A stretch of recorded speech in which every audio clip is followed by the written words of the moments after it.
You might remember last week I showed you Hannah Ferrugia having a discussion with a lefty about abortion and the sanctity of life. I think that every woman and every person with a vagina and a uterus should have rights to their own body. I agree that bodily autonomy is really important. But what if there's two bodies? That's what a pregnancy is. Well, it's kind of actually like a virus that's leeching off you. It's not a virus because definitionally it's actually the same species. Your body is actually made to protect the baby inside your womb, not destroy it. If I am a drug addict and I have alcoholism and that baby's going to come out really horrible and not have a good life and live really shit, would you want that child to have to live through that?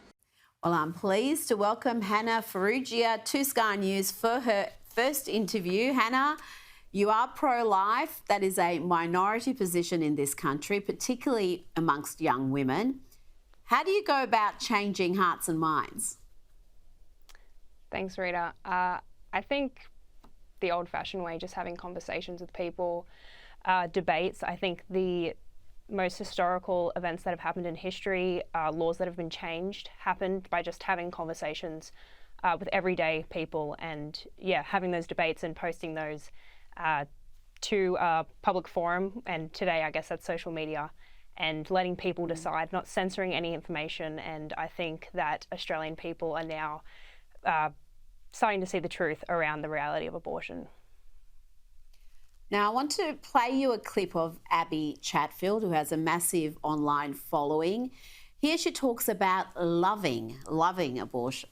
If you say that you are pro-choice, yet you go, well, I'm not going to say that I love it or celebrate it, then you aren't quite there. You're not quite as far as you should be, because realistically, you still have a lot of shame around abortion and you still see some sort of loss from an abortion. Obviously, having an abortion is not something people go, yeah, abortion time, get it out of me. But people often report feeling relieved post-abortion. So do with that what you will. What's your response to that, Hannah? I think that if you say you love abortion, that's a pretty extremist view, even for a pro-choice person. I think it's just another angle at trying to rewrite the narrative of the relationship between a mother and their child. I think it's completely insane, honestly, if I'm being frank. Do you worry about the influence that women like her have, the big online TikTok, Instagram following, and the fact that they're celebrated by much of the media? Do you see that having an impact on how young women think? Yeah, absolutely. I think that, I have a 2-year-old daughter, and I can't imagine her growing up on content like that. It's terrifying. I grew up on content like that. I'm still pretty young, and I have a lot of loved ones who still watch Abby Chatfield and think that everything she says is diamonds, and it's complete rubbish. I think she just, takes to the camera and says whatever's at the top of her mind, and not all press is good press, in my opinion. And I think that needs to be the more popular opinion. Now, we have very liberal abortion laws in this country, and I think there are plenty of people in this country, as there are in the US, who may be pro-choice in the first trimester, but they're very much against late-term abortion.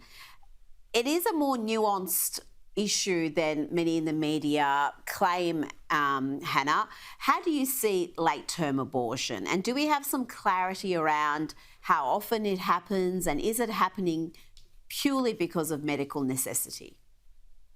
No, it's not. Majority of abortions, late-term abortions, happen for healthy babies. So it's complete garbage, actually. I think a lot of people have been led down the garden path into thinking that it's just out of medical necessity, and that's just not true. The data tells us that. And I think we need to spread that truth, and I think that's what we're actually doing as BirdFlip, the company that I work for. We're doing that on Instagram, where we're spreading that message. And I think when it comes to late-term abortion, it's a bit more difficult for people to dehumanize that child, because you can clearly see that baby in an ultrasound. It looks like a baby. As far as I'm concerned, your value isn't determined by your age, size, or location, but I think it's a real sticking point for a lot of pro-choice people. Yeah. Oh, absolutely. And the data bears that out, that you do have this big cross section who may be okay with abortion in the first trimester, but they have serious issues with it when it comes to late term abortion. And late term abortion is widely available in this country. Hannah Farrugia, thank you so much for your time tonight. Thanks so much, Rita.